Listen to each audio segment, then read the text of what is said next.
Mas infelizmente, infelizmente, a gente vê a necessidade desses alunos, dessa família, nesse benefício para comer mesmo, né? A gente está vendo isso. Eu estou com uma aluna aqui com bastante dificuldade aqui, mas é na área intelectual, que ela até chega no fundo da sala, senta no chão lá, e que ela não fiz o desligamento dela ontem, eu trouxe a carta da família do desligamento, que ela não pode vir porque ela está trabalhando no período da tarde e noite, né? Ela está trabalhando no supermercado, que é aberto até às 9, ela está trabalhando lá. Então, no momento, para eles, o importante está sendo gerir a alimentação mesmo, né? Para a família está sendo importante isso. E ela está no 3º ano. A gente estava conversando com a pedagoga, e é uma situação muito triste, muito complicada, né? Que eles passam por esse tipo de situações, né, financeira mesmo, que eles dão preferência para o financeiro ao invés do bem-estar da pessoa, da aprendizagem da pessoa, né, do desenvolvimento dela. Infelizmente, a gente passa por essas situações. Como muitos jovens, né, Márcia? Como muitos jovens nessa idade deixam a escola, jovens sem deficiência, para suprir, né, a necessidade de alimento mesmo. Isso, né? Com certeza. Os jovens sofrem com essa questão também, né? Mas é bem complicada as situações dos nossos alunos. Ricardo, pode falar. Bom dia a todos, né? Bom dia. Essa questão do BPC até uma discussão muito grande. Eu ia até falar um pouco sobre o que ela falou, a questão do apoio da família, mas só vou falar do BPC, depois eu volto ali. Até está tendo uma questão política, uma briga aí para que o BPC não seja tão ligado mais à questão do recorte de renda, para que as pessoas possam receber o benefício e continuar trabalhando, né? De repente, haver uma diminuição do valor, de repente, se for o caso, né? Mas para que as pessoas possam continuar trabalhando, porque o grande medo das pessoas com deficiência que tem o benefício é deles começar a trabalhar e perder o benefício e depois não conseguir retomar. Essa é a grande preocupação do pessoal. E a gente sabe que nesse país que a gente vive, independente de quem esteja no poder, as questões burocráticas são complicadas mesmo. Então, assim, eu sempre falo que no meu lugar, enquanto hoje servidor público, né, recebendo o meu salário, eu não vou condenar um cara que tem só aquele subsídio para viver e dizer para ele, larga mesmo que se F e vai viver sua vida. Não dá para. É a única forma que ele tem. Então, o que a gente faz? Eu, enquanto pessoa com deficiência, incentivo ao deficiente a fazer concurso público, que é ainda que se tenha alguma estabilidade. Porque empresa privada, ao mesmo tempo que eles te contratam para cumprir a cota, daqui a pouco, se eles atingir um nível lá de cota que eles não querem mais, eles mandam embora. E é assim que funciona. Então, a gente tem feito um trabalho, eu principalmente em relação a orientar os cegos a fazer concurso público, a estudar, né? Fazer concurso público, por quê? Porque daí tem uma estabilidade. Pode até o salário hoje não ser tão alto como já foi um dia, mas é uma estabilidade. Porque o benefício é dessa forma. Ao mesmo tempo que ele tem, ele pode perder a qualquer momento. E o medo dessa pessoa, de se ela abrir mão desse benefício e não conseguir retomar, é muito grande. Em relação ao apoio da família, eu vivenciei isso assim por muito tempo, até hoje, na verdade, mas hoje eu estou mais velho e tal, mas meu pai cansou de falar, para quem ir para a escola, fica em casa, não vai aprender nada, não adianta nada, aquela coisa toda. Mas a minha mãe sempre foi, assim, top, assim, sempre me incentivou, sempre, tanto a mim como o meu irmão, e apoiava, insistia. O meu irmão nem tanto, porque o meu irmão já enfim, quando meu irmão nasceu, eu já tinha 13 anos e logo comecei a trabalhar. Mas, no meu caso, questão de ir para a escola, reunião de pais, coisas de esporte, assim, meu pai nunca incentivou. E ao contrário, ele falava esse discurso mesmo que a Márcia falou aí, de ficar em casa, de não fazer. E até hoje eu ouço frases preconceituosas dele, assim, forte. Mesmo enquanto ele vê o meu irmão trabalhando, hoje meu irmão está funcionário da área da saúde, eu sou do Estado, da área da educação, mesmo assim a gente ouve coisas assim absurdas. Eu ainda lido melhor com isso que meu irmão é bem revoltado até hoje com ele. Mas enfim, não estou aqui para ficar falando nesse sentido, mas só para dizer que o apoio da família é muito importante, ou do pai, ou da mãe. E eu conheço um caso também que é ao contrário, a mãe que tinha vergonha do filho, a mãe que queria que reclamava e o pai que é um exemplo de pessoa que leva o filho para todo lugar, que incentiva, que apoia, que é guerreiro, assim. Então tem extremos também, né? Tem ao contrário também. Claro que geralmente é a mãe que é mais companheira, né?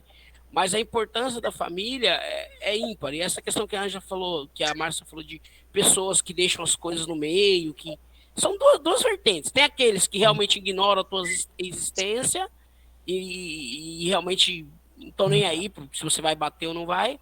E em alguns momentos aconteceu o contrário. As pessoas elas se acostumam tanto com você que elas deixam, porque elas esquecem mesmo. Elas te tratam de forma tão normal que elas esquecem algumas coisas. Eu, por exemplo, tenho a minha filha, muitas das vezes acontece algumas coisas em casa que ela mesma fala que esquece que o pai dela, no caso eu, tem deficiência visual. Então, de um relacionamento tão assim, tranquilo que a gente tem entre a gente. Então, pai, você não viu tal coisa ali, não sei o que. Aí eu falo, pô, Renata, como que eu vou ver, caramba? Eu não tô. Assim, eu esqueci. Então, tem coisas que acontecem, mas assim, e isso é muito da relação mesmo, né? Que a gente tem. E é isso, gente. Eu acho que principalmente vocês, enquanto pedagogo, professores, professores, fazem esse intercâmbio mesmo. E muitas das vezes tem que partir para esse enfrentamento mesmo com a família, não tem jeito. Tem que se posicionar como a Márcia se posiciona, porque o professor da área da deficiência visual, ele o pouquinho a mais que vocês fazem é muito importante para a gente. Eu, enquanto cego, falo que se a Maria do Carmo, que já não está mais entre nós, faleceu já faz um tempo, não tivesse feito esse pouquinho a mais que ela fez por mim, pelo meu irmão, não estaria aqui hoje, não. De pegar a bicicleta em casa, buscar gente para ir para aula, porque não tinha transporte. Então, assim, era obrigação, não era, mas ela ia dar aula de OM para mim no domingo.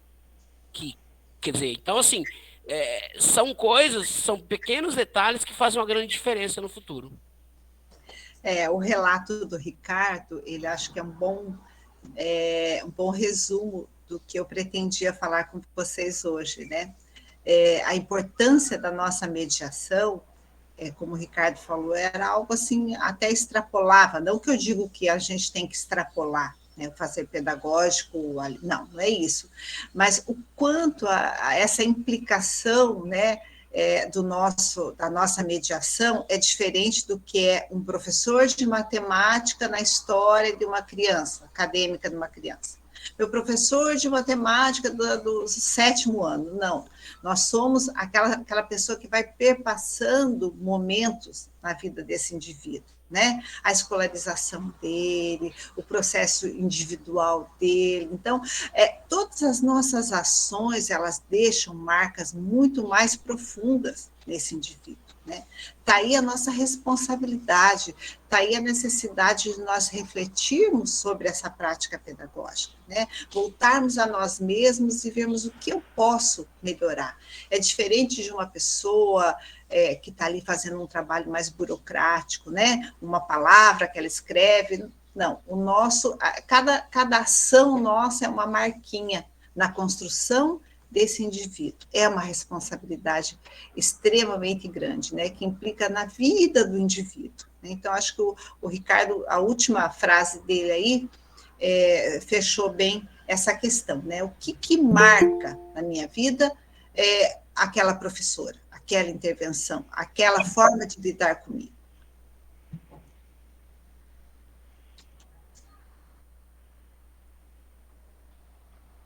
Mais alguém gostaria de comentar, pessoal?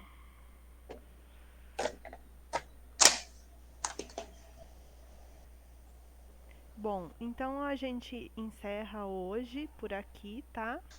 Oi, Orlice! Olha a sua irmã aí, Orlice! Que bom! A gente encerra por hoje, depois eu vou disponibilizar então a gravação para vocês, para quem não assistiu. Ângela, a gente agradece novamente sua contribuição. Com certeza a gente vai ter a Ângela com a gente em outros momentos também, né? Mas é isso. Um bom dia a todos, então, e a gente encerra por aqui. Obrigada a todos. Tchau, tchau. Bom dia. Bom dia, tchau. Bom dia. Oi, irmã, cheguei para o final. Chegou para o amém? Chegou para o amém, não consegui entrar antes aqui, estou na sala